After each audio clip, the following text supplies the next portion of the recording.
اسرائیل کی ایران سے دیرینہ دشمنی بیانات، دھمکیوں اور پراکسی سے نکل کر باقاعدہ جنگ میں بدل گئی ہے۔ اسرائیل نے ایران کے ساتھ جنگی محاذ کھول کر دنیا کو تیسری عالمی جنگ کے دہانے پر لا کھڑا کیا۔ اس سے پہلے ایران خطے میں حزب اللہ، حماس، یمنی حوثیوں اور دیگر گروہوں کی مدد سے اسرائیل کو چاروں طرف سے گھیر رہا تھا، تو اسرائیل بھی ایرانی مفادات کو نشانہ بنا کر حساب برابر کر رہا تھا۔ لیکن 13 جون 2025 کے دن مشرق وسطیٰ میں ایک بڑے تنازع کا آغاز ہوا۔ اسرائیل نے ایران کے خلاف باقاعدہ جنگ کا آغاز کیا۔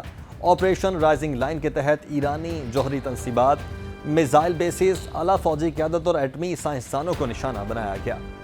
رد عمل میں ایران کے آپریشن وعدہ صادق سوم سے صہیونی ریاست پر میزائلوں کی وہ بارش ہوئی کہ اسرائیل بھی غزہ کا منظر پیش کرنے لگا۔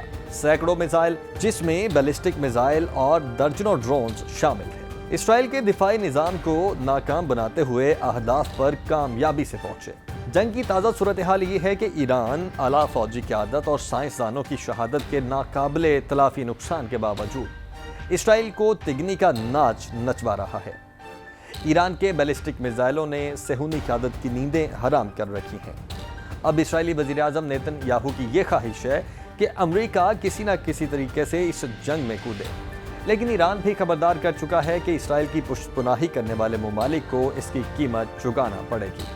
کیا امریکہ اور یورپی اتحادی اسرائیل کے دفاع کی خاطر جنگ میں شامل ہوں گے؟ ایران اسرائیل جنگ عالمی تنازع میں بدلنے والی ہے؟ آنے والے وقت میں صورتحال واضح ہوگی۔